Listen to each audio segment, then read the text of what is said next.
To the man who's about shenanigans, and I usually start the podcast say, "Welcome to the Shukri Wrights Podcast" with your host Shukri Wrights. But since there's two men who are full of shenanigans and pranks and Lord knows what else, it's only appropriate that I address the man himself, the man who became a Boston radio legend on the left of your screen if you're watching it via YouTube. That is Josh Dolan, a former afternoon host on the now defunct WAAF, forever in the annals of Boston radio history. Same as WBCN, basically. But either way, Josh Dolan, you've seen him on Dirty Water TV on Nesson. You've heard him on the radio for a long time on here in Boston. What's going on, man? Not much. I mean, we are full of shenanigans and just anxiety. We're a couple of anxiety kids. We're just going to sit here and complain about what we're nervous about. Oh, gosh. Like, if that isn't the world right now, then I don't know what is. I mean, look, it just feels like we're now officially on the other side of this pandemic. I think we can pretty much say that. Yes. And I think it's definitely hit its end date. I didn't know germs could do that. It has like a hard out, but you know, that's what's great about this virus is you can schedule the end of it. By the way, it has a hard out at 9:00 on a Saturday evening. So after 9:00, party folks, come on out to Big Night Out by the Garden. Like, come on, like, goodness grief, like. I mean, like, is it still out there? I mean, nothing. It feels like what's wild is that I finally caught COVID at the end of December, literally right around New Year's, when the whole Omicron was going around, and I was sick. Like, thankfully not in the hospital, but I was sick. I was like house arrest for 10 days. Like, so like, were you like had all those flu symptoms and stuff? Woo! I had muscle aches, chills, fever.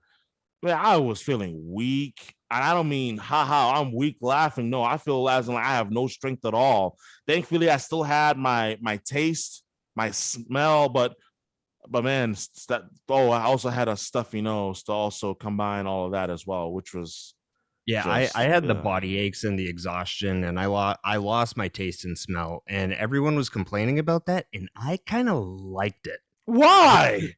Because there's just so many bad smells, and I was just like, now I can eat whatever. Doesn't matter if it tastes bad. Like, it doesn't matter how I cook this. But food was a little boring. But, you know, I got 2 dogs, a baby. The diapers didn't smell. I was like, no, there's nothing there. It was like a little vacation for me.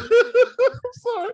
I'm not sitting here trying to laugh at everything, but you just gave me the idea, like, any way you want to test and find out you have COVID, forget the COVID test, smell a baby diaper, and you know right away whether you have it or not. I was so disappointed when my smell came back because my dog breathed in my face and I smelled his breath. I was like, oh no, it's over. Yeah, that'll do it. Back to work. That'll do it.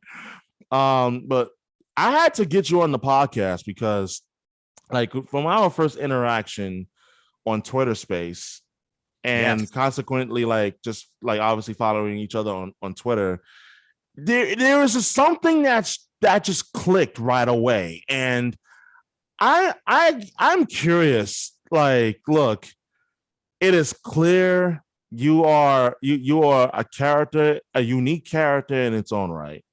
Oh, no, and that's not an insult. It wasn't an insult. No, I just feel like I'm very boring and generic. But I mean, it doesn't come across as boring and generic. I mean, at the moment, but when you began to do radio, yes, like, tell me about what, first and foremost, what inspired you to get into radio, and as well as, and especially in a different format that's not sports. So, like, what went into, like, working on your personality and as well as your on-air persona when you were at WAAF? Well, the funny thing is I didn't know I was going to get into radio, and I actually didn't even want to get into radio. Wow. What I started out before I got into radio, I was doing stand-up comedy full time. And when I started, like, I wanted to get into TV and movies when those were still a thing. And I went to the Connecticut School of Broadcasting for like TV and film and stuff. And like on the first day, they had you write out a list of like the top 3 things you want to do at a TV, film, and radio. And I didn't even want to write radio down. I was like, no, that is not for me. And then I ended up working in radio. But the TV and film aspect of it was kind of like the newsroom stuff, and I was just like, this is not me. And radio, I found out, is kind of it was a good outlet for my comedy and practicing writing. And I had been a guest on WAAF because I did a few comedy fundraisers with the station or whatever. I forget what it was, but I had made connections there already. And I had an internship at WZLX on the Carlson and McKenzie morning show. Wow. And they hired me in the middle of my internship at AAF, just as like a board up, which is basically you just run the board overnight. And I did that. And then I somehow ended up on the Hillman morning show. And I was just like, well, I'm not going to sit around and just like answer the phones and stuff. I was just like, I made it here. Let's make the most out of this opportunity. So I started like writing bits and doing like parody songs, and just I kept making content for them, and they kept playing it and putting me on the air more. And then that kind of gave me more confidence in like my comedy writing, even though I was like doing a lot of writing for other people, and which was weird. Like one of the best things I ever did on the radio was that like went viral. I didn't even get credit for. You got to tell me the story now. Now you, I got to hear this, because that nothing gets me more angry than when you work on a masterpiece yourself and you're the one that created, but you get no credit for it whatsoever. Like it just. That's that whole industry too. Yeah, but, it really is. Yeah. But I'm not even, I definitely wasn't mad about it then. I guess half because I was being lied to. And then the other half, I was just happy that like my ideas were working. Like I had zero confidence. I was like, I don't even know if I'm like funny. Like, I don't know if I can write. I didn't know if I could actually do it. So when I would write stuff and it would work, I'd be like, I wish I got credit. But if it didn't work, I'd be like, well, nobody knows it was me. But it was a bit called Masshole Theater. And we would take scripts from movies. And that ended up just being like my thing. It was somebody else's. And then they kind of just put it on me because I got good at rewriting the scripts as if a masshole wrote the script. So gosh. It was, and then I would go out and get like drunk massholes to read the script, and then the callers would have to guess what the movie was. And that's brilliant. One of the movies I did was Frozen, and I rewrote the Do You Want to Build a Snowman? That one? Yeah. Do You Want to Build a Snowman? I rewrote it as Do You Want to Get Some Beers, Kid? And I had my wife sound like a drunk selfie girl singing it. And it just went everywhere. Like people would like recognize me in bars or something, like, and be like, hey, are you from AAF? Dude, I love that song. And I'd be like, you know who sang it? And I'd be with my wife, and they'd be like, you're my ringtone. I was like, it went everywhere. It was insane. But and the other dude took credit for it, which is annoying, but I'm not that mad at it because I was just getting good. I was trying to see if my stuff would work or not. But I forget the question. This has really become such a such a story in itself. Like the original question was like, was basically like how like about your radio journey, like how did like it first began. But at this point, I'm like, we just drove off the rails. Like, yeah, I mean that's what happens when I'm full ADD and it's contagious with me. So, but you also have a gift for storytelling, which is very apparent early on. Do I? I feel like I mean that last story, yeah. I mean, why sell yourself short? Are you kidding me? I don't know. I'm just always in my head like, shut up, dude. Nobody cares. But, but yeah, how I got into radio was I just kept stumbling into things where people would be like, hey, you want to do this? I never really like applied for anything or like went for a radio position. Yeah. And it was just all about who I knew and being in the right place at the right time. And after when I was on the Hillman Morning Show, actually this one I did apply for, but I should not have gotten the job. I got hired down the hall at our sister station, WEEI, as a Boston Bruins beat reporter. And I failed English in high school. And I got hired as a writer for a major sport in a top 10 market. Yeah. And that's, God bless America. But that I left AAF and went there, and they wanted me to be like the barstool kind of guy. Like they knew I had comedy writing, and I was like, listen, I'm not gonna be doing like hard hitting stories or what. Like I can do that and like talk stats and everything, but I just feel like there's so much of that. Nobody talks to these hockey players like they're just dudes you went to high school with, and they're like, yeah, if you want to do that, go ahead. And so my job was basically just interviewing the guys. I don't even know if I asked one hockey question the entire time I was around the Bruins. I was in the locker room like every single day, and it was just, I ended up becoming friends with a lot of the guys, and it was a great experience. But then WEI kind of like halfway through the season stopped using me, and I didn't know what they wanted from me, and they didn't. I don't know. It was just we both didn't know what each other wanted. They weren't really. They didn't seem to want to go in my direction. And I also got asked to go back to WAAF because there was a new show called The Maddie and Nick Show. So I was like, okay. So I stumbled into that show, and then that turned into that show got canceled. And then I just kind of I covered the Bruins for AAF for maybe like one season, and it was just an excuse to be back in the locker room. I was like, hey, can I do this so I can have a press pass? And they're like, sure. That's smart, actually. And I mean, nobody else was covering it for AAF. And yeah, that went well. And then I ended up being asked to be the producer of another new afternoon show with Lyndon Byers and Mike Shue. And I was kind of like the third wheel on that show. And one day, Lyndon Byers, former Bruin, longtime AAF guy, he was like, hey, listen, I'm not happy, but I think I'm going to quit on the air when we come back from commercial. But he would always say like stuff like that, joking around. And I was like, right, that'd be ridiculous.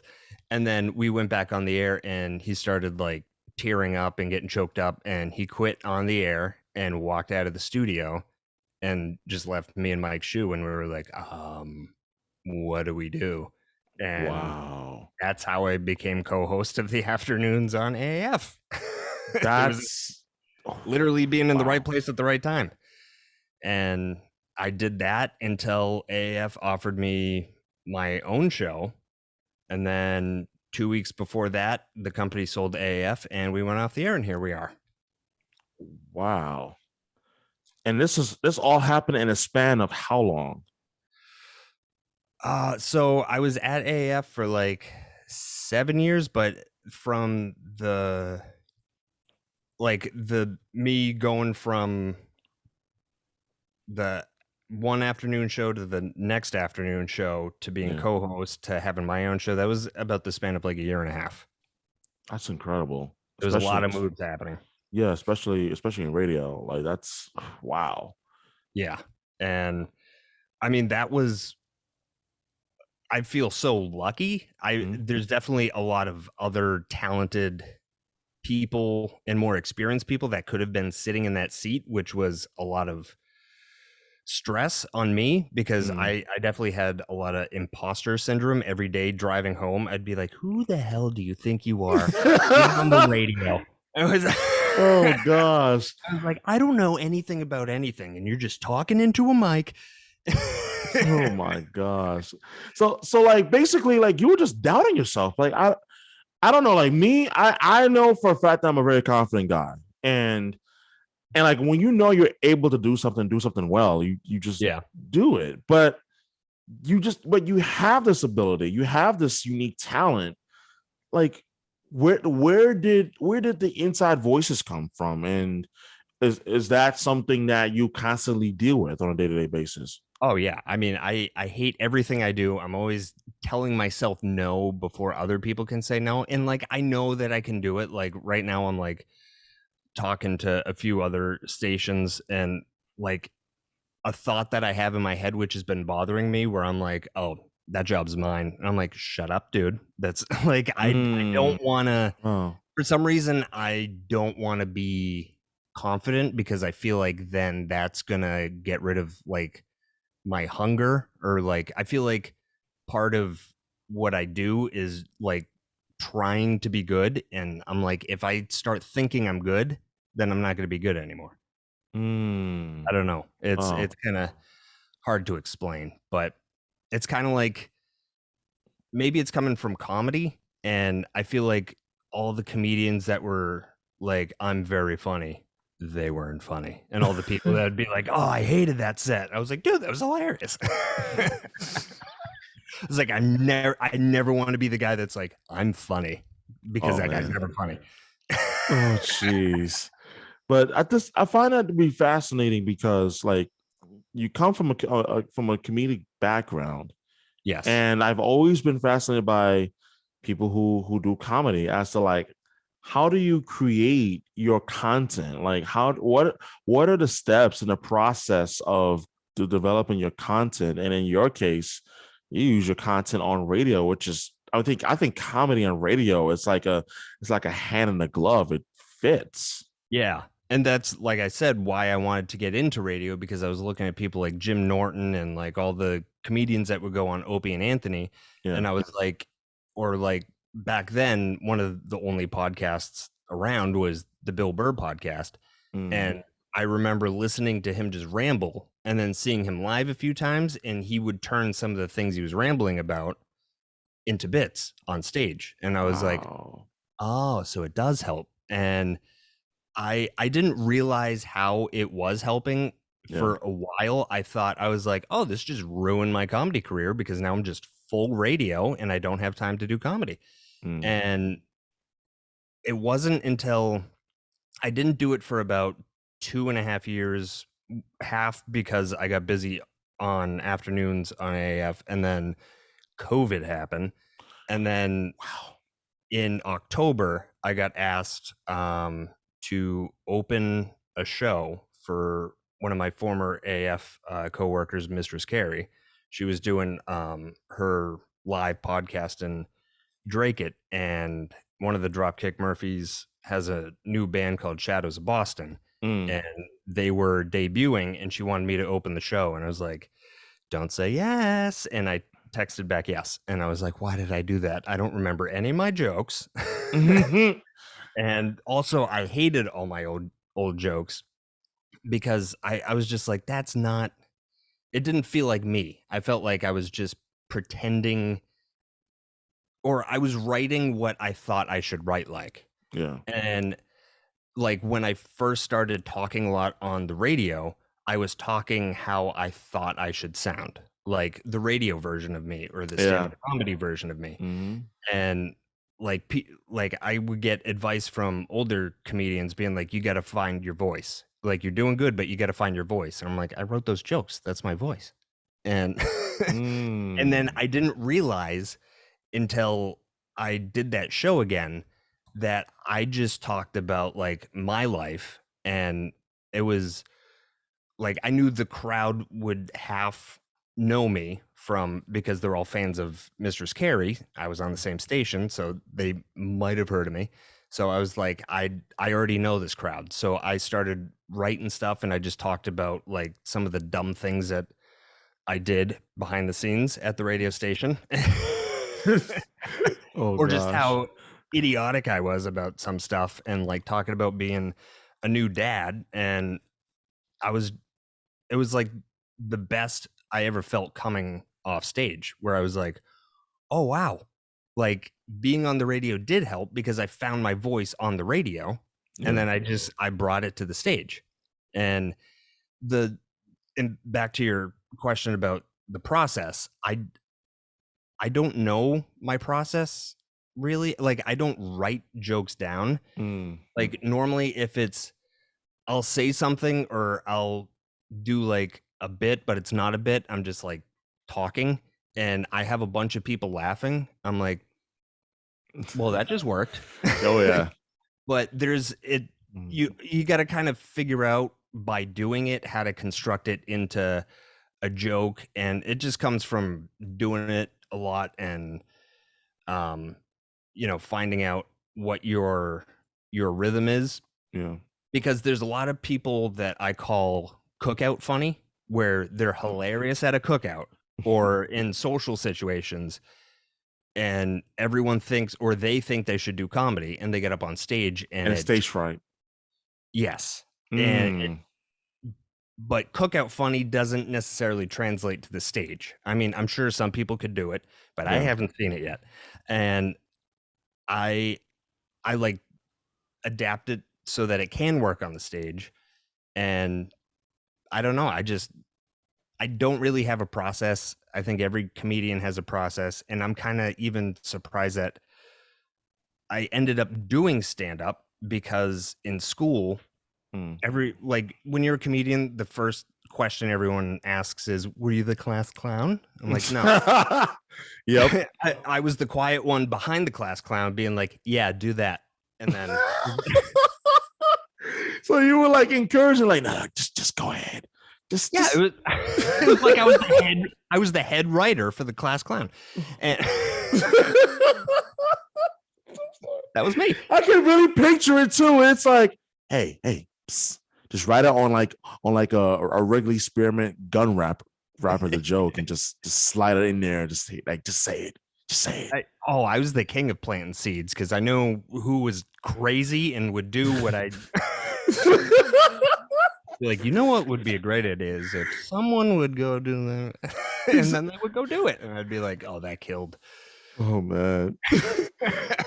No, I can't help but to have this image in my mind where you have some of the most outrageous ideas in mind, and because you knowing how the other person is in terms of your settings, more times than I kind of lended itself into, hey, I want you to fill up the exhaust of Miss So and So's car with skunk funk, and just kind of like walk off casually. Don't run away. Just walk casually. Yeah, I mean that kind of person that plants those seeds and has that skill could either be a stand-up comedian or a cult leader. So I think I took the right road, but I don't have to wear goofy glasses. Yeah, kind of reminds me. I don't know why when you said that, you kind of reminded me of that. I can't remember the guy's name. The guy who was like in charge of that of the cult that was that were killed in that 1993 Waco, Texas. David Koresh. David Koresh, yes. That's who I'm trying not to remind anybody. Like you kind of listen, my mind is dark sometimes. Like I'm not even trying to make light or joke about the situation, but that description literally just gave me that image. I'm like, oh my god, not him. Well, maybe I should have auditioned. So. And this is where the podcast goes off the rails. Oh gosh. I mean, that's what happens when you bring me on a podcast. I mean, my podcast is off the rails. You're rolling with Dolan now. So yeah. Oh God. Listen, I'm not even remotely upset. I'm just sitting here to myself, Lord, there's a way I could have some sort of semblance of sanity, bless me with it. But right now, I don't think it's fully there. Like it's like, I mean, I can't walk around Boston without one person recognizing me from somewhere. Really? Like it's happened now in the last 10 months. It's happened at least once. If not that given day, but the next day or two after. But it's really mind shattering, honestly. like they recognize you from social media or whatever? Yeah. Twitter, even TikTok now, but especially Twitter, specifically Twitter. It really, it has me stunned because a year ago, I wasn't even thinking about that. Like it was like, okay, what am I going to do that's going to help take me to that level that I couldn't even begin to fathom. I couldn't have fathomed this where the Bruins started a playoff run last year, and what's funny was that it started, I think, no, that first round against Washington, a few of the games I was actually down in Florida on vacation. Yeah. But when I got back is really when it exploded, where like I'll do like if you're ready for tonight's game, you gotta get it. Whoa! Like it just exploded. And then like just the content I was doing during the Stanley Cup playoffs, it just kept going viral. It kept going viral. And then got momentum. Yeah, momentum is probably putting it nicely. And I really didn't know like what was going to come from all of this. And now it's like it's like when you get recognized by Charlie McAvoy. I mean, Charlie Coy will be cool also, but Charlie McAvoy recognized me in the Seaport a week ago. And I was like just flabbergasted, stunned, and in just utter disbelief.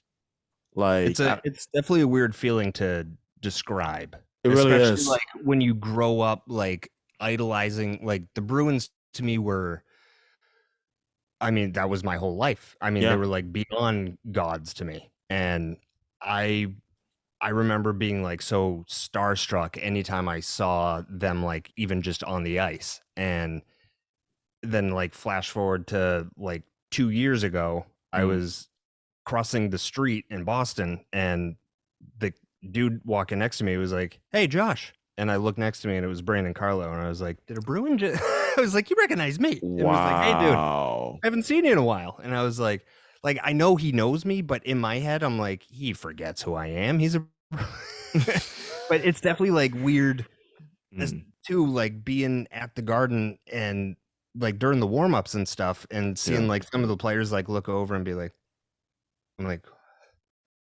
that was weird. Like, how did I get here?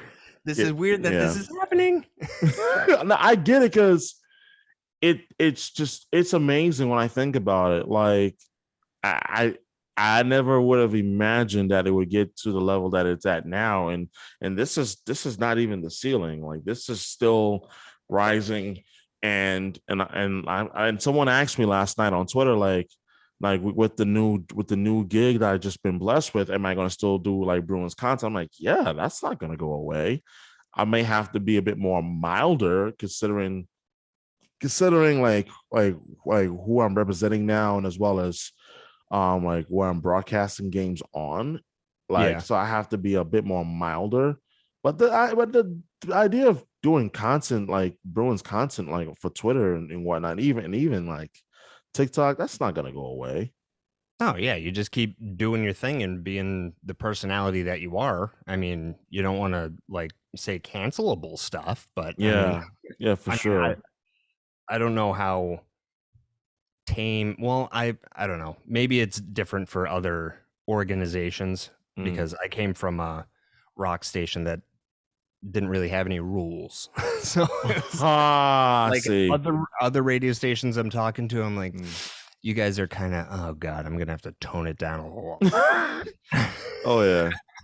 The struggle.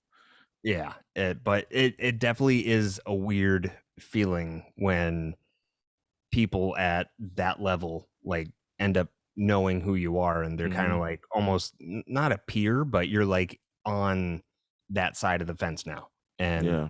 I feel like the most weird thing is when just complete strangers recognize you. Like, I got stories. Yo, it started last year in the playoffs and it's continued on. But even recently, as recently as a few days ago, I'll go inside the new Star Market inside North Station after a Bruins game. Tell me why these these masshole teenage or young college student guys, it's like a group of them. They recognize me, and I'm like, I don't even know these guys are from a fly on a wall. But were they they were all like, wearing "Are you?" tube socks and have their hat balancing on the top of their head? Yeah, I don't. Is it a Massachusetts thing that these kids do that, or because I don't see that anywhere else? It's only in this state where they'll have like the hat on like this, and it's like, and it's like, is that a Massachusetts thing or something? Like, I don't know, or it's just I have no idea what that is, and I guarantee they all drive Wranglers.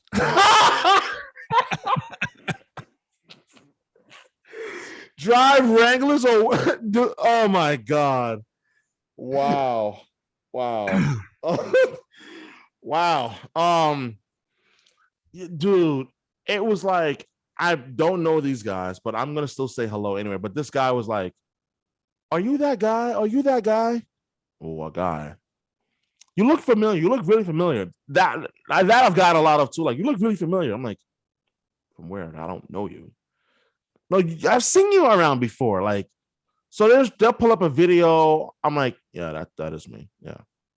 And I mean, that's like a normal place to get recognized. I get recognized in like the weirdest places. Bathroom like stalls. What's that? Bathroom stalls. Yes. No. No. I got recognized in the middle of a car accident. Oh, actually 2 car accidents. No, I gotta hear this story time. Not my car accident, but just one was me and my wife were in, I forget what town it was, but the traffic was backed up and the accident had just happened. And the girl whose car got hit, she was like directing people like around, and she like came up to our window. She's like, "Sorry, my car is just like sideways in the middle of the thing. So if you could just," and she was like, "Are you Josh Dolan?" And I was like, I had my hat on, my hood. Like, I was like, how did she even see me? And I was like, wow. Yes. And then she was like, her car's smoking. And she was like, oh my God, I'm such a huge fan. And she starts like asking questions about the radio. And I was like, there's, you're in the middle of a highway. Like, it amazes me. Wow. And then the other car accident was when my daughter was 5 weeks old. Me and my wife, we were like, all right, it's scary to bring a baby out in the world for the first time after you bring them home. And we were like, let's at least go for a walk, just get out of the house. And so we were leaving the driveway. It's a very busy road, and a car stopped to let us go by. And so we started walking across, and then a car was coming behind that car. And I was like, they're not slowing down. And that car smashed into the back of that car. And all of a sudden we have these vehicles sliding towards us. Oh, and I was like, so we didn't get hit, but we felt kind of guilty because that car stopped to let us go. So I was like, we should hang around and just like tell the cops what happened, like as witnesses. And the cops showed up, and I was telling him what happened, and he was kind of like looking at me and like looking me up and down. And I was like, oh, somehow this guy's going to make this a problem. I was like, this is why you don't talk to cops. And then no, I'm kidding. But in case one's listening, but he was looking me up and down, and I was just like, somehow this is going to end up with me in cuffs. And I got done telling him what happened. He was like, he was looking at my shirt. Actually, I was wearing this shirt. Oh, wow.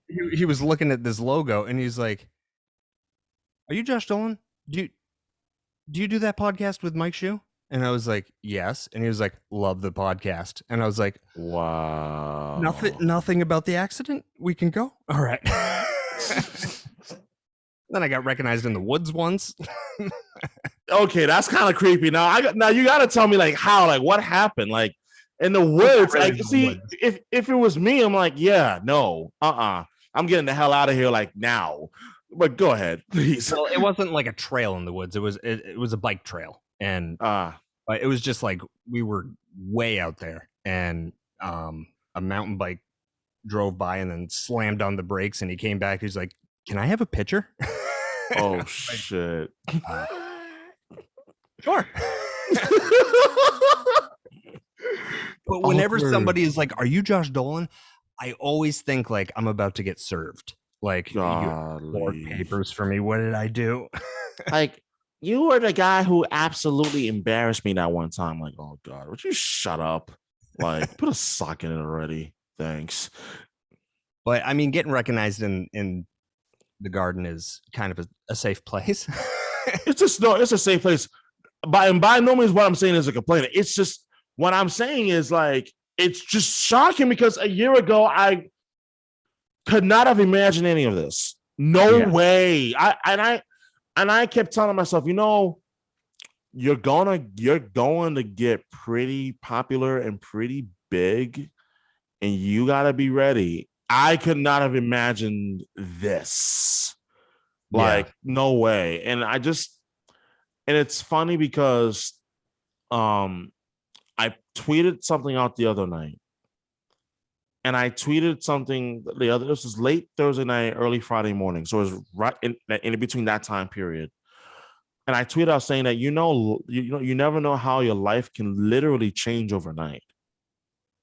Oh, yeah. I found out I absolutely happened to me this past week where my life literally changed overnight. Really? In which story time.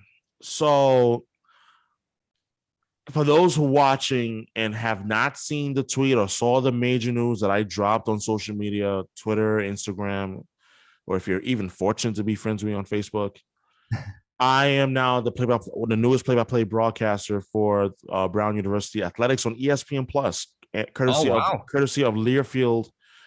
And I did see that. Congrats. Thank you. Here's what happened. Here's the full story of exactly what happened, how it all came to be.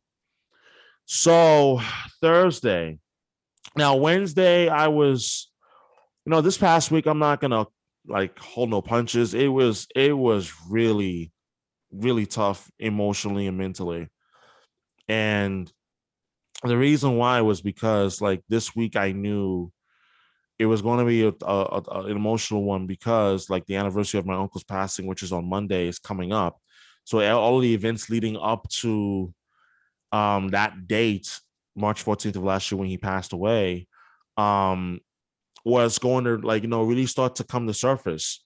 Yeah. So my girlfriend, she really is tremendous, like truly, truly tremendous and just amazing. And I love her. And she really has been doing an amazing job of really just being there for me. Like, just her presence alone has helped me like keep my emotions in check.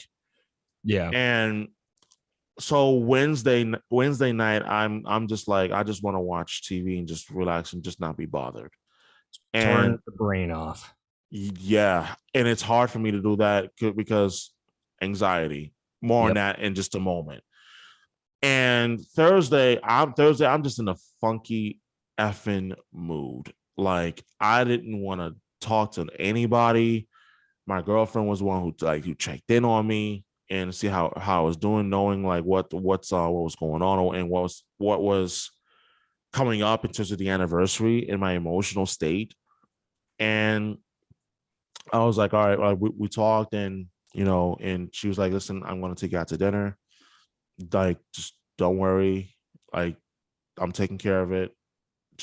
I just need you to be okay. I'm just paraphrasing what she said. And like in that gesture just means so much. And she's just really, truly a special person. So Thursday afternoon, I'm in a really bad funk. and a bad mental space. So I'm Muslim and I go to the mosque to pray, and I'm leaving the mosque and I'm just like, I don't even want to be anywhere right now. I just want to just disappear somewhere. My phone buzzes and I looked at LinkedIn and there's something from LinkedIn. I'm like, it's got to be another spam message, whatever. Except that it wasn't. It was a message from an individual.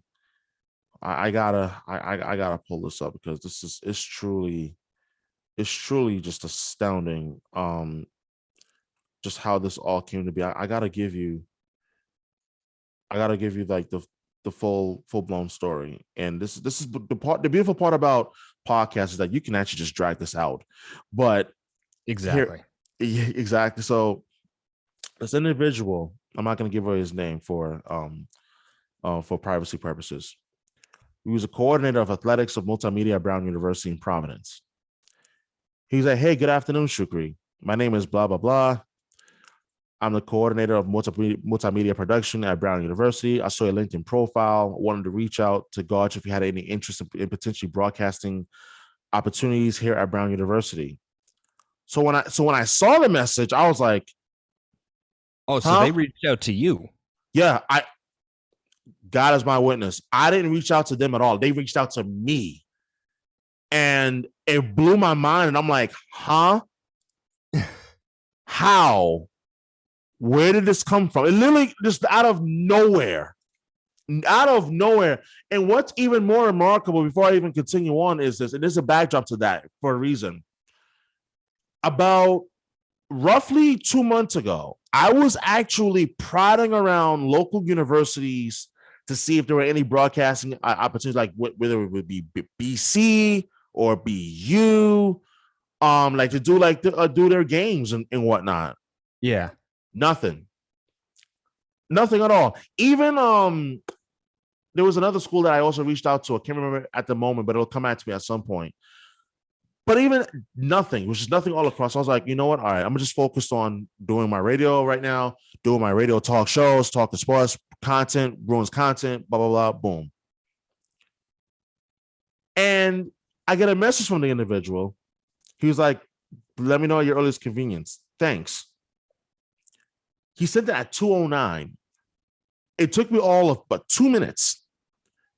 I am interested. I'd love to have an opportunity to talk to you. He reached back out at 2:34.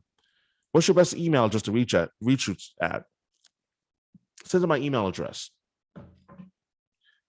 About 45 minutes later, I get an email from someone else who works at the university, who's in charge of the multimedia aspect of like the Brown University collegiate sports teams and so forth.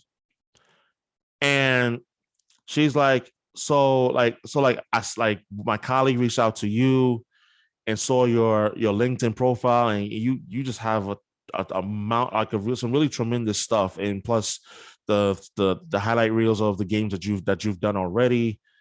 So you've done play-by-play before? I've been doing play-by-play since October. It hasn't even been a full year. Wow, really? That's part of what makes it even more remarkable. Yeah, is that it hadn't even been a full year I've been doing play-by-play, just a few months.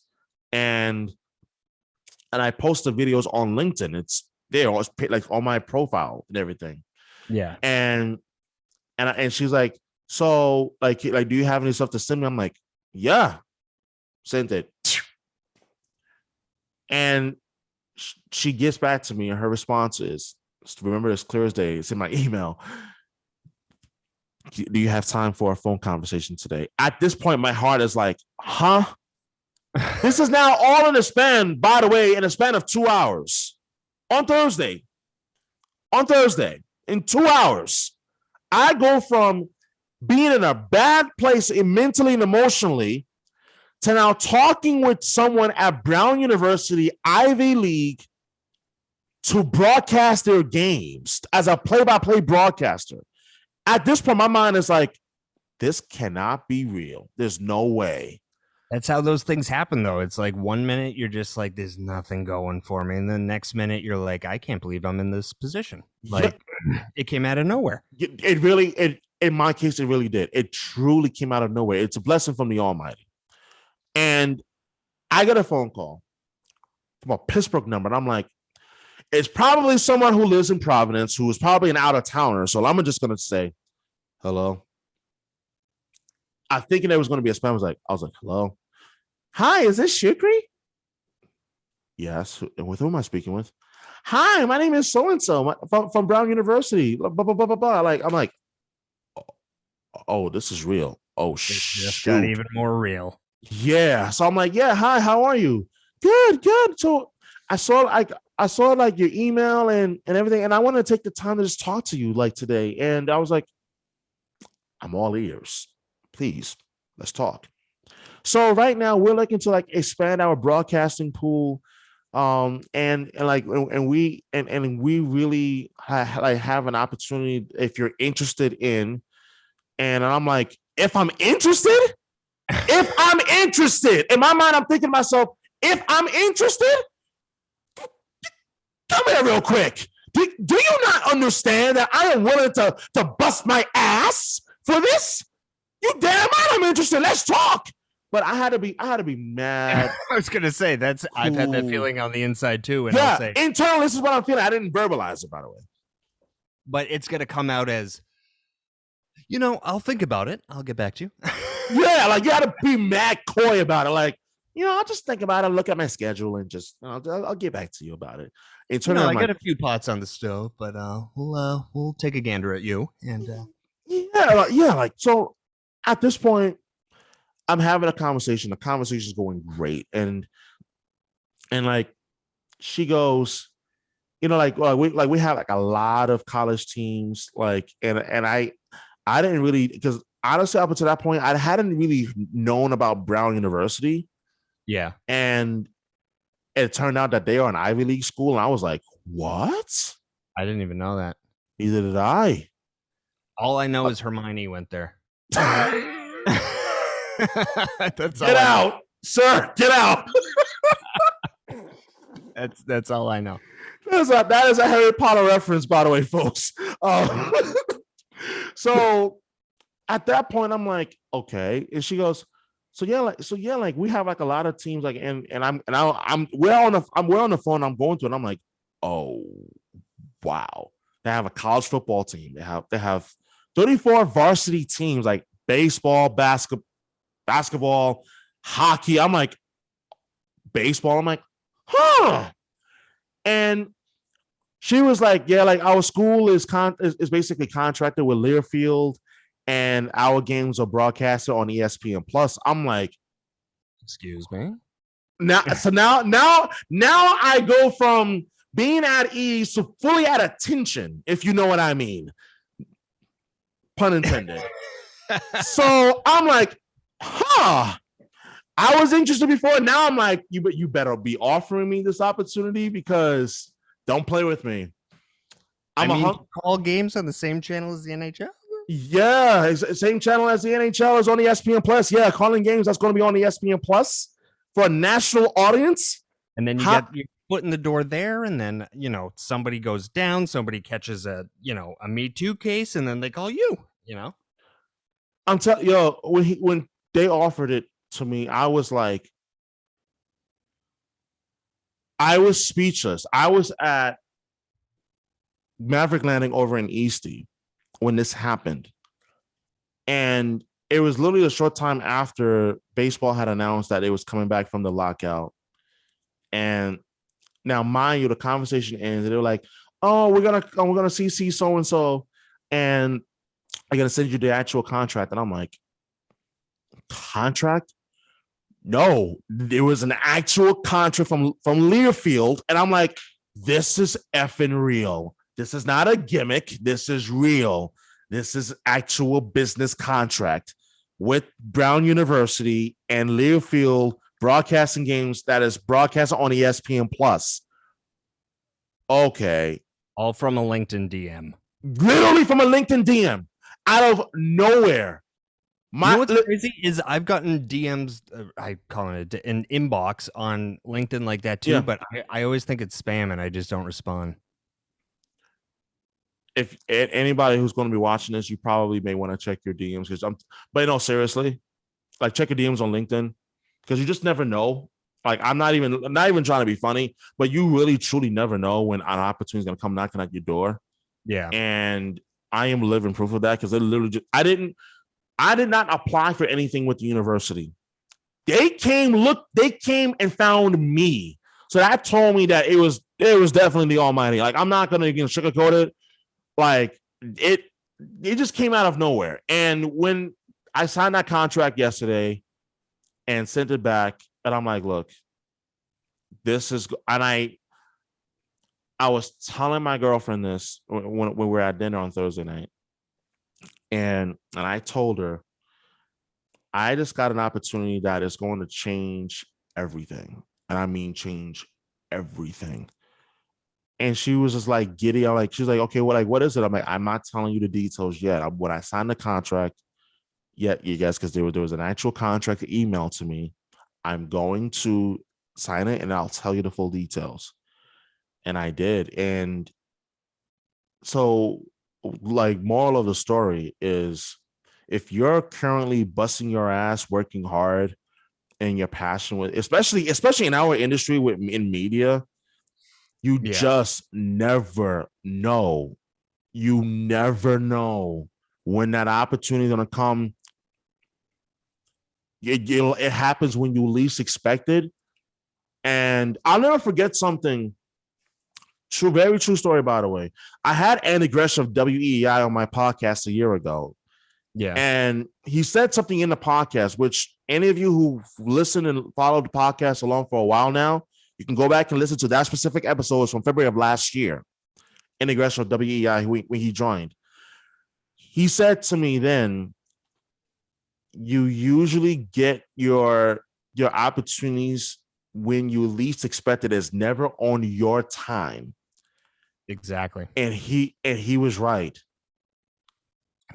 Because there's so few that pop up, and there's everybody wants the same position, and it's a lot about being in the right place at the right time or being in front of people's faces. Yeah, I agree. It really is hard, which I think is why the stress and anxiety and depression level is so extreme, because like after like I said, I kind of stumbled into every radio position, and every single one I felt like was the next level up.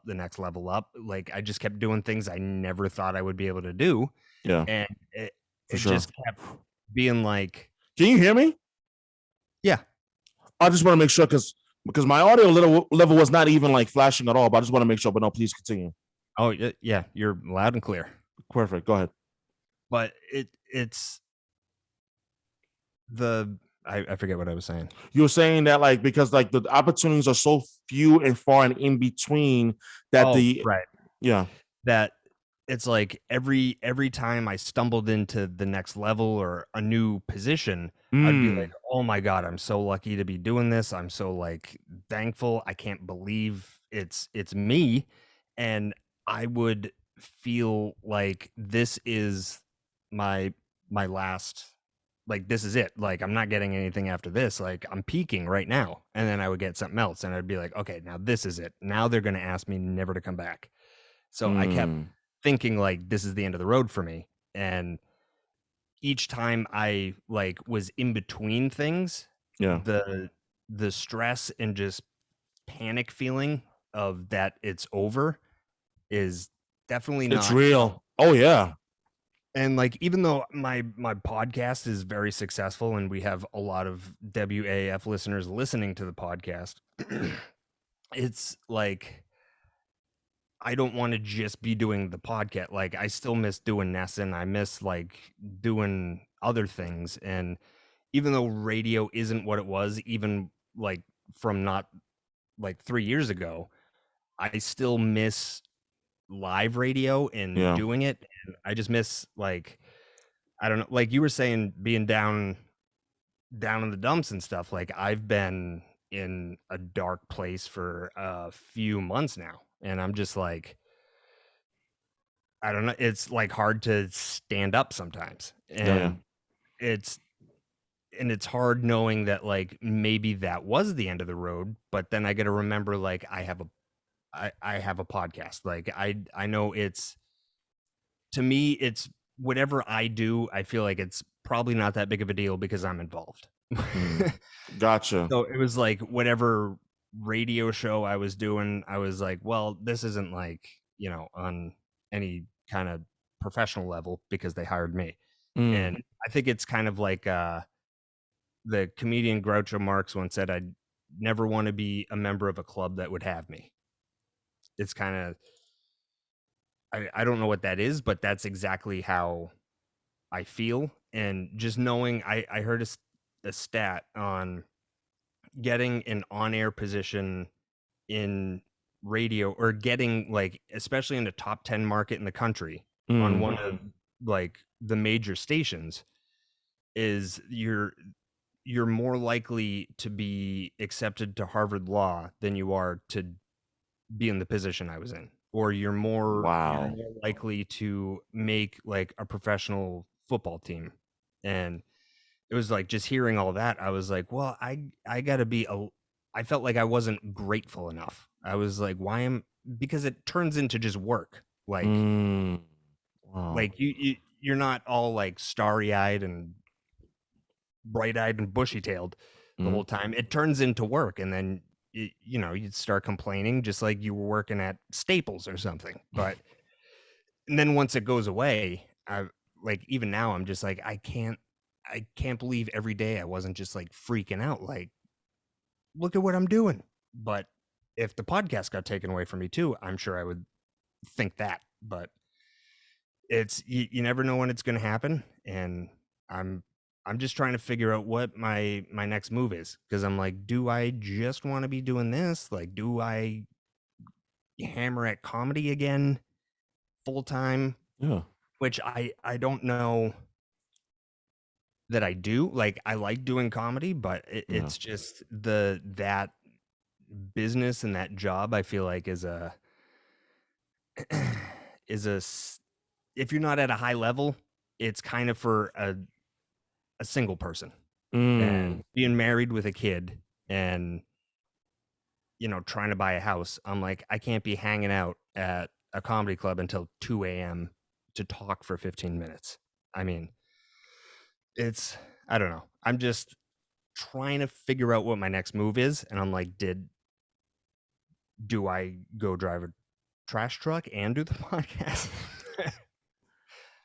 I mean, it pays my bills. So, I mean, I'm very thankful for that and lucky, but it's, I don't know. I just don't feel like I'm doing enough, No, I get it. And I've felt that feeling many, many times myself, where I just feel like, damn, like I'm literally giving it my all. And like, this just feels like there's nothing that's happening, nothing that's like happening or going my way. And it's frustrating. I felt that feeling not long ago. Whereas, like, case in point, man, I it's why I feel like I can't wait to truly share my story in full, so that people understand, whether it be not only just in this market, but specifically in this market, but even in other markets, understand, like, yo, like the dream is real, but the grind is realer. Like, case in point, just 3.5, 4 months ago, I was homeless. Like, not many people knew. And I mentioned about this on social media in late December, but I didn't mention it out of sympathy. I mentioned it like just shortly after I got approved for my studio apartment, which I live in now here in Brookline, that like I was homeless. I didn't tell anybody, because in that point, you're still trying to survive and make it through that day. You're not thinking about next week.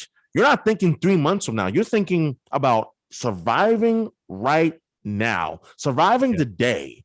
And all the while, still went to do my shows at WMFO 91.5 FM. And it was just like days where I remember thinking, how the hell am I doing this? Like, I don't have a place to call my own. Like, and this is just very recently, which is why like I tell people when you're busting your ass and you're working towards everything that you've ever wanted to do, and this opportunity I've just been blessed with, it's going to change my life, but it's not the end road. It's not the end road for me. This is just the beginning. But also you love it, like being homeless and still showing up and doing it, just like if you had a 4-bedroom house is what separates you from the other people that just want to do it for the followers or just to be able to say that they're famous or to like show off or something. Like do it to be cool. And like I have gotten people positions in radio like that I either knew from broadcasting school, and I actually got my best I don't know how I did it. I got my best friend from like childhood. I got him a job at WAAF, and his only job was working in the kitchen at the 99. Like zero experience, but somehow I convinced them to give him a job, and I was like, there you go. I just got your foot in the door. And he wanted to do all this stuff, but then he quit not that long after because he wanted to be on the air. He didn't want to be behind the scenes. Like people will come in and they'll think it's a big party. You just like during the show, that's when the work is over. Like, the job is to make it look like you're not working and you're just having fun and you're entertaining. But when the mics are off and the cameras are off, you're grinding. And there's a lot of, being in the fetal position, and there's and just like not sleeping and not eating and just working at it. And like you saying that kind of reminded me of like when I was doing the Hillman morning show. I lived in Dover, New Hampshire, and that's an 80-mile drive. That's a steep. Especially that early in the morning. I had to leave my apartment by 3:45 to get to work for a little bit before 6 for the start of the show. Wow. And there were times where I was like literally looking for coins in my car to have enough gas to get there and not know if I would be able to make it back home. And I was like, why am I doing this?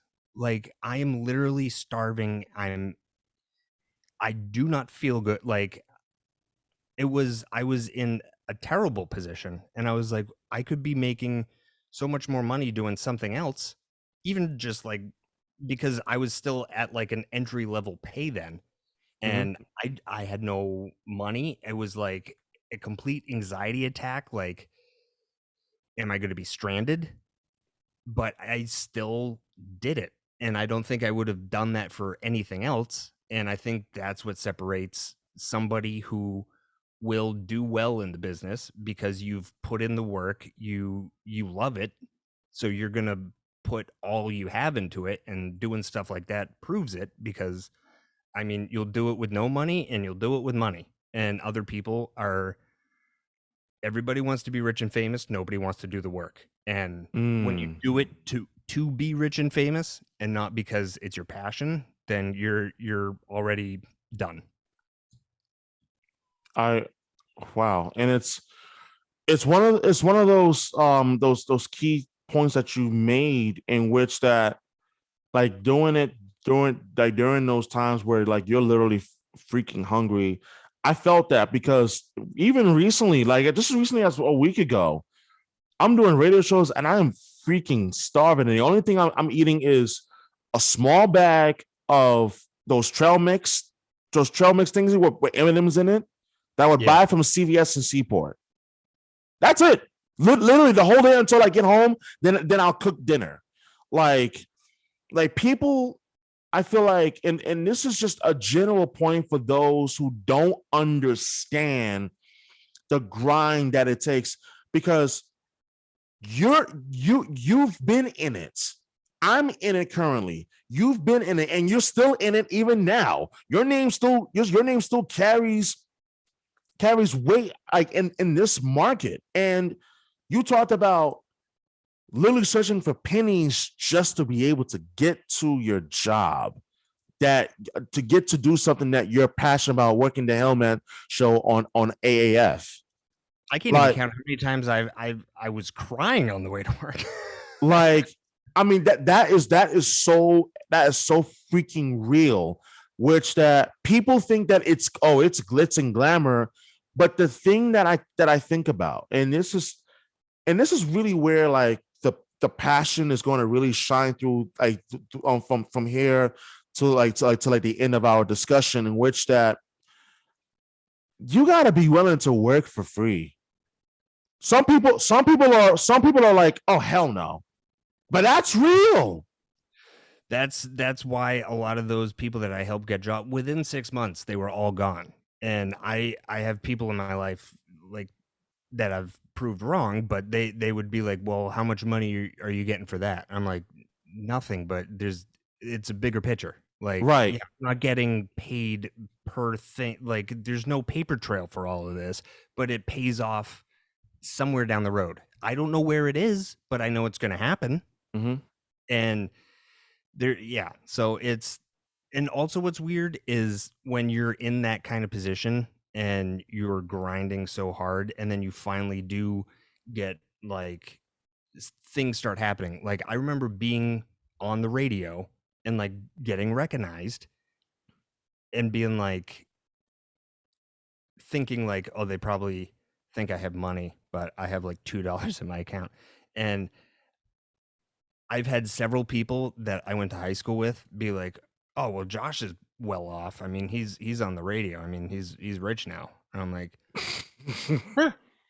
if they so knew. Fun. And I tried telling them, but it's still like everyone is like, well, Josh can pay for it. He's on the radio. I'm like, what? Who's volunteering me and why? Like, the hell are you? That's the kind of thing that makes you cut people off immediately. I'm like, nah, just stop. Just stop. But even right when now. I started making money, it was like they still thought I had way more. Like, they thought I was making like 7 figures. And I'm like, no, I mean, I wish, but that's also why I think a lot of people want to do it. But then once they see what it really is and that it's hard, and there's a reason not a lot of people make it, is because it isn't all glitz and glamour. It's mostly grind with a little sparkle, and then that's done, and then back to work. It's weird. Like, a lot of my week leads up to an hour show. I'm like, I did all that for 1 hour. It's insane. That sounds right, because when I first started my radio show with 91.5 WMFO on July 6, 2019, guess the shift I ended up getting? 6 a.m. to 9 a.m. Saturday morning. That is not a glamorous 3-hour show to have, let alone a Saturday morning when most people are sleeping. Yeah, I did a lot of those shifts on the radio too, where I'm like, I'm doing this for me right now. Yeah, that's exactly what it was. Because at that point, I had just been blessed with my own radio show, and a lot of people like on Facebook thought like, oh my God, this is a pretty big deal. Like, yeah, like, except that you don't. It is, and it still is a big deal to this day, because let me look at the journey that is created for me up until this point, present day, and it's like, I don't think I get to where I am now without that. And I'm still doing that very show, but now Monday evenings from 5 to 7 doing PM Rush.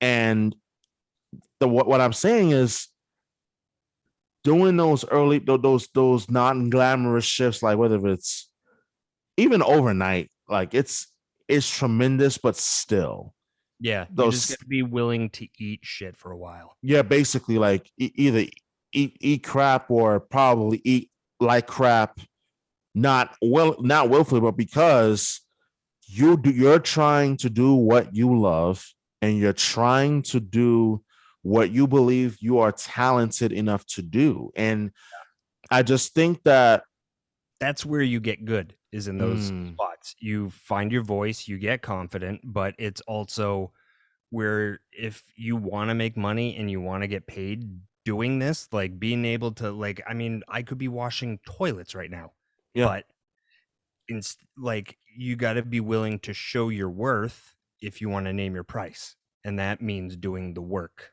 yeah, And which is crazy now to, or even to say that, because it doesn't feel like work. Even though there was like a lot of hard times, I was mm, still loving it. And whenever I was going through something so bad, I would always just say in my head, this is just another chapter in your book. so This is true. just material for your book, when it's all going to be worth it. It's so true, and it's just a couple more minutes left before I know that baby daughter is yearning for her dad. So I'm going to let you Oh, to, she to sees enough of me. She's with the responsible parent right now. Oh wow. She's with the adult. Got to stop it. But amazingly enough, part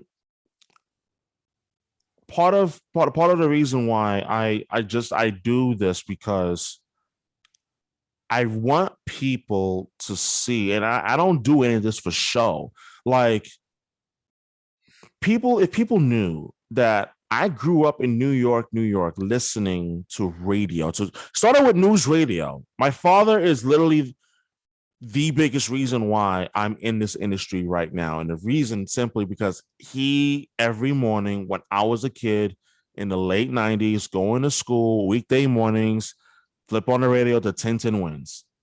And I would just be like, I wonder how those guys would do it. Like Lee Harris, who's still doing the news anchor in the mornings in New York on 10 wins to this day. And it's like, I'm Lee Harris, and here's what's happening. The 2 train derailed right after taking off from Flatbush Avenue, Brooklyn College.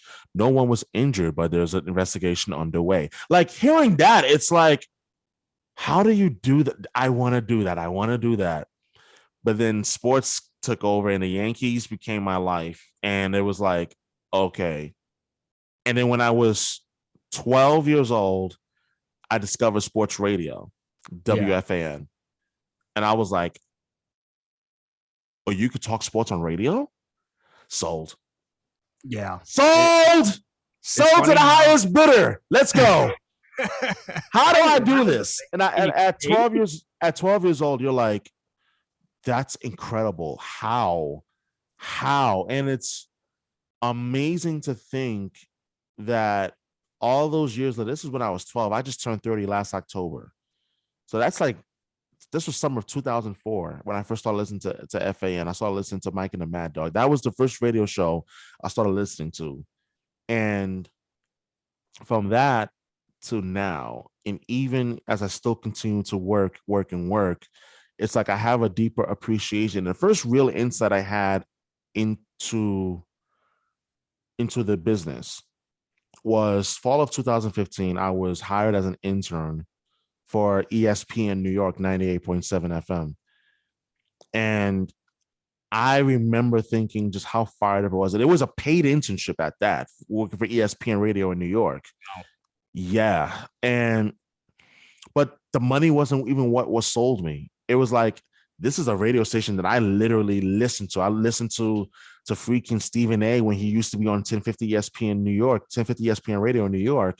Listen to Michael K. Like, I listened to those guys on radio, and it's like, I'm going to be working with those. I'm going to be working with Michael K. Are you kidding me? When you get to be on that side of the mic, yeah, like working in production, like specifically a program and production intern specifically was the job title. So I had immediate insight into phone screening, learning about Adobe Audition, learning about cutting up audio, learning about like the board, like watching producers do their thing. And it was like, But that's such oh, an adrenaline rush. I it feel like really is. I agree. Go ahead. it's like a drug. Like when I was doing all that for AAF, I was like, I grew up such a huge AAF fan. And like I remember meeting people from AAF and being like starstruck by them. And I was like, now I'm in here with them. Like I'm in the studio that I Yeah. listen to every day going to school. And I was like, Mm. now I'm in here. And it was just like it's weird how everything kind of like you want to do something, but I never thought I would work at AAF. And Mm. like everything kind of unfolded to be what I wanted. Like I wanted to play in the NHL when I was younger, and Wow. I played hockey in a town right next to the town. I grew up in Air, Massachusetts, and Okay. there's the town next to it is Groton, and I used to play at the Groton School, which is like a prep school, and um, Yeah. you know the referee Paul Stewart. I've heard of the name. Yeah. Yes, so he's from Groton. He went to the Groton School, played there, and he ended up playing for the Nordiques, and then was an NHL ref for years. And one day outside the garden, my dad was like, "That's Paul Stewart," and he ran up to him and he's like, "My son plays at the Groton School." And Paul Stewart was like, "Where is he? I want to talk to him." And he came up to me, and I was like 11 then, and he like grabbed me. He's like, "Listen, I played at the Groton School," and then he like turned me around facing the garden, and he was like, "And then I played here, and you're gonna do it too." And I was like, Wow. and then I remember after high school, I remember one of the thought I was like 18 and I was like, Mm. I know I'm not getting drafted. So and I was also I still kind of sucked. Um I remember thinking like, oh man, I let Paul Stewart down. I didn't work hard enough playing and I'm never gonna play the Garden. And then it wasn't until I was covering the Bruins for EEI and it was the Stanley Cup Finals and 2011. I was in no, it was Was it the 13? oh actually not EI. 2009 the Blues. 2019. Yeah. That was Yeah. 19. So that was AAF I was covering them for. Mm. But even when I was in the locker room after the game for EI or AAF, I remember thinking like, oh, I kind of did make it here.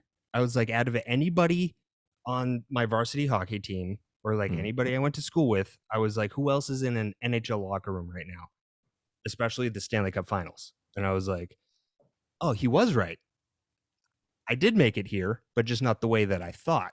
I made it there doing it the way that I could do it.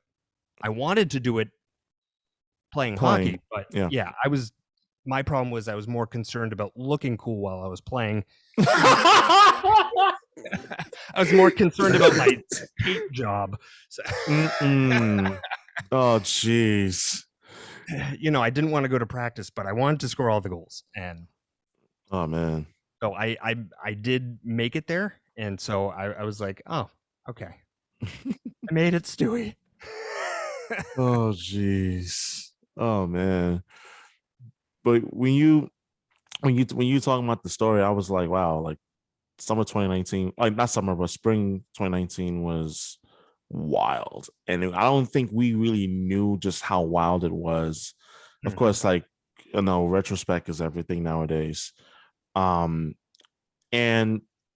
going back in terms of talking about like the industry in itself, I think the one thing that I really want to be able to do, if I haven't already, is really talk to like people who want to get into this business and really just like have honest kind of conversations, and in which you just explain to them like, listen, like it's truly a rewarding field, but you have to be willing to work. Like I knew that I was crazy enough to get into radio when I've been doing radio shows for free for almost 3 years, and I still do it for free right now. But I know that God willing, it is going to change. and in which that I will be paid to do what I love and what I busted my ass to do for the last nearly 3 years. And also, I think what's also even more important is if you just don't know where to start, don't be afraid to reach out to people on social media Yeah. because it really because the thing I had to tell someone recently was that you have to if you're shy, this is not for you. Point blank. You cannot be shy in this industry. You Or have if to you be are shy, learn how to turn that off, because literally, yes. Mm-hmm. I had or still have crippling social anxiety, and like I'm I think a shy person, and I've kind of learned how to How that to I mask heard it. yeah, I heard Bill Burr describe it because he was describing how he feels, and I was like, that's how I feel. And he was like, you Mm. just gotta make the conscious decision to be like, I'm gonna take these feelings, put them back here. I'll deal with Yeah. those later. And I'm like, oh, I can do that. And drinking helps. Oh, Um, jeez. But like not be afraid to reach out to people. And there was an advice that was given to me. Oh yeah, I remember this so well. In April of 3 years ago, it was 2019, and I remember at that time, like I was angry. Like I was angry because at that point I was working a job that I absolutely despised, and I knew what I always wanted to do was get into broadcasting, to like do sports media and so forth.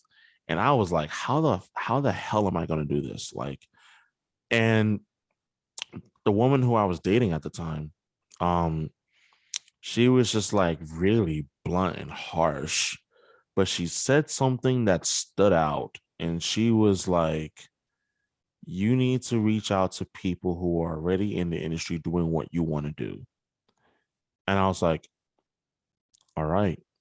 It was the night of game 2 of the first round series against the Toronto Maple Leafs. It was a Saturday night. I'll never forget this. And I'm on Twitter, looking through, see who I can reach out to, and reach out to a handful of people. Mind you, I know next to absolutely nothing in terms of just talking to people, networking. I mean, I knew who people were, but I didn't know like the going about it process. You get what I'm saying? it's Like yeah, you can. It's a complete mystery. it Like really is. Like I same knew. thing, comedy and this business. I was just like, but how do you get in? How do you start? There you I was go. like, in my head, I was like, they were born in that position. I was like, Until you like learn that's not the case. because in school, it's like they still drive the like get good grades, go to college, and then you'll be handed a good job, and then And everything that's will not be fine. reality. That's the biggest fallacy that's been sold, like in this country, in the country full of capitalism. But I digress. That's I don't feel like I make smart moves typically, but I like to say I'm lucky enough that I got to drop out of college early. Like I dropped out in the first semester because I found out I needed 2 gym credits for a broadcasting degree. And I was like, oh, you're just taking my money. And I was like, why don't I invest all this money and time into, they always say show business is about who you know. I was like, Mm-hmm. why don't I Yeah. just go spend all my time getting in front of their faces and getting to know them? And then Mm-hmm. that'll be my in. And that would be my advice is no matter if it's this industry or whatever other industry, you're much better off networking, learning, and doing it for yourself Mm-hmm. and just getting in instead of memorizing a textbook. Because there's plenty of people that would apply to the radio stations I've been at, and they were like, thought that they were just going to be handed the job because they graduated from Emerson. But it's like you Mm-hmm. have no experience. Exactly. Like they wanted to be paid immediately because they're like, well, I have student loans. I'm like, That's not how it okay. works. Oh no. Mm-mm. Nope. And like, so I reached out to these bunch of people, and no one got back to me except one particular person. And I love telling this story because it really spoke volume and it still speaks volumes to this day about the kind of person that he is and the kind of person and the impact that he's made on me. And that is Bob Socci, the radio voice of the New England Patriots on 98.5 The Sports Up. I DM'd him for the first time in April of 2019. Now, Patriots had just won the Super Bowl. And the man's a busy man. I'm not naive. He's got a family. He's got kids. And he reached back out to me and he asked, like, listen, would you like to set up a time to have a phone conversation? Oh, wow. No, I'll never forget it. We spoke for 45 minutes for that first time we ever spoke. I spoke 45 minutes. He told me his story. He was like, I remember being in the position that you were in. I remember being frustrated and upset that I hadn't landed a big league job yet. And this is while he was calling games with Navy. And also when he was also calling minor league games for the formerly Pawtucket Red Sox at the time. And he just told me about his story and his journey. And I told him about my journey up until this point. And he just gave me some like really good and valuable like advice in terms of like, hey, like, what do you do? Like, how do I even go about it? He was basically like, like you definitely need to get like on air experience, like get reps and, get comfortable being behind the mic and all the things rang true. But even after that phone conversation, things didn't happen right away. It was like, shit, how am I going to go about getting on the air when I have no experience? So by the time late May came around of that same year, 2019, this was now in the midst of the Bruins' run to the Stanley Cup Finals. I'm like, how the hell is this going to happen? A good friend of mine named Pete, he's on Facebook, and we've been friends on there for a hot minute now. I saw him doing his radio show on WMFO one night, and I was like, huh, WMFO. Googled it. I'm like, oh, so this is a community radio station. Okay. Is it possible for me to maybe get in, do my radio show that way? Is that possible? Yeah, got to go through the training. Okay. So I went through the training, got approved. My show got approved. And many people would think, oh my God, you finally made it. Right? Oh no. That's that whole perception is reality thing. Oh yeah, that's where it really shines. It's like, oh no. I still had to, at that time, when I did my first show on July 6th of 2019, it's literally 4th of July weekend now. And I just remember, like, it's hot, studio, I'm doing my first ever radio show. I am about to go on the air for the first time, and I sound like I was screaming. Like, and the Bruins should have lost to the Stanley Cup Finals because they got outmuscled by the St. Louis Blues. Like, I was screaming. I'm like, levels were just red. Like it was above that line. And if you work in radio, you know what I'm talking about. It's like that line and it goes above that. It's like red. It was, I just sounded horrendous. The mic starts popping. Yeah. And it was like, oh my God, I'm happy to be on the air, but damn, what the hell? And then at this point, it was like, how do I get better? Bob Socci gave me the advice. It was literally get reps, do shows, work on your craft. This is the time to work on your craft. The time to find. You talked about finding your voice. Literally, finding your niche. Do not try to be like anyone else. Was the best advice I've ever received in my career. Like, also having a short memory, because you can't be afraid to fail. You're gonna fail. Great point. A lot. And when I would mess up, like especially on the Hillman Morning Show, like there was a lot of people listening, and sometimes Hillman would call me out, and I'd have to explain myself on the radio, and I would be like staring at the mic, like it was weird going from comedy, being like to radio where Mhm. I was like, oh, this is going to be easy. I was just in front of 500 strangers last night. There's Mhm. nobody in the room. And then after everything I said, it's no matter what you say, it's silence after. And I was like, I don't know how people are reacting. Yeah.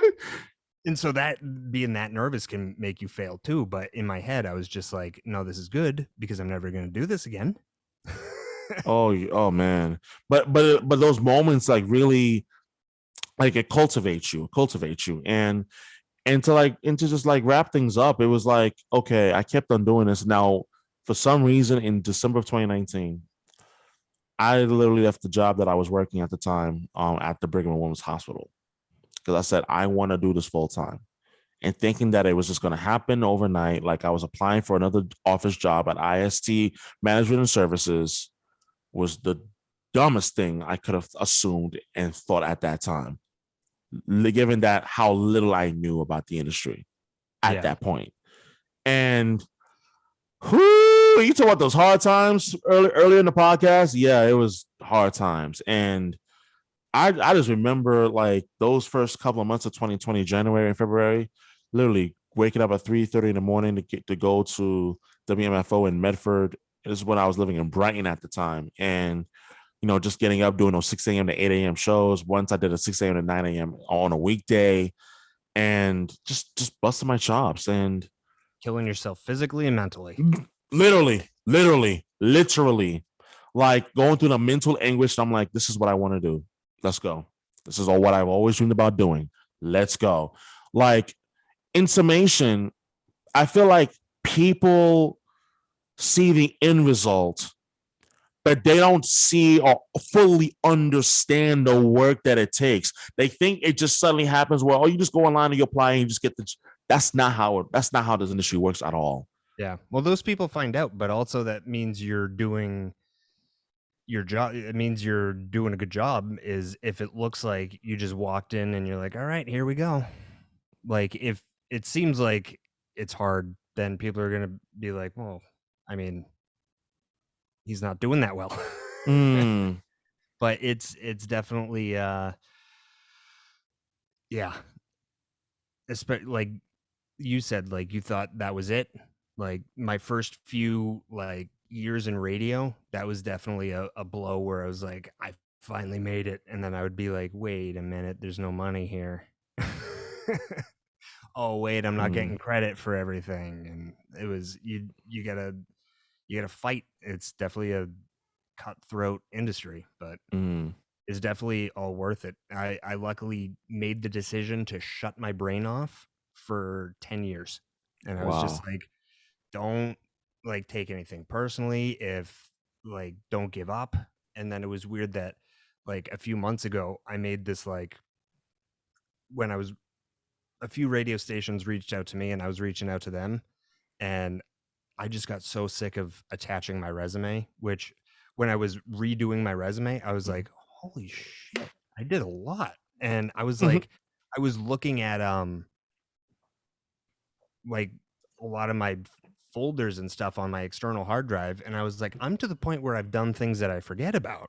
And then I was like, I made this like 8-minute documentary about it's like a walkthrough of my career. And I was just like, oh wow, like it all builds and then it's like you're building a house. Correct. It's not fun at first, but at the end of it, you have a house and a And roof over your head. it's incredibly like satisfying and like the gratification that I can only imagine. Like I although I've never owned a house, but I have family members who do, and it's like the most gratifying feeling ever. And with that being said, I want to wrap it up so that you can enjoy your Saturday, Josh Dolan, and thank you. And I'm going to give you an opportunity to drop your podcast. Where can people hear you that don't know where they can hear you? So it is Breaking the Ice Podcast. You can find it everywhere podcasts are found. We're also on YouTube, and our website is breakingtheicepodcast.com. I do it with two other former AF personalities, Mike Shue and Isaiah Moskowitz. And Yeah, you can follow me on Instagram and Twitter at @notjoshdolan. I've just recently started using my Twitter. I made it a long time ago and kind of ignored it. And yeah, so that's where you could find me, breakingtheicepodcast.com. Thank you so much for having me on, man. I'm glad we met on Twitter that day. Absolutely. And this was fun, and I'm sure we'll be in touch for a lot of years to come. Absolutely. And definitely, and also, like, if any point that you like ever decide that you want to, like, I have a guest on and you want to invite me on, I'll be more than happy to Yeah, definitely. to hop on. And with that being said, signing off. Enjoy the rest of your day, and I'm going to end the recording, and let's not get too crazy out there.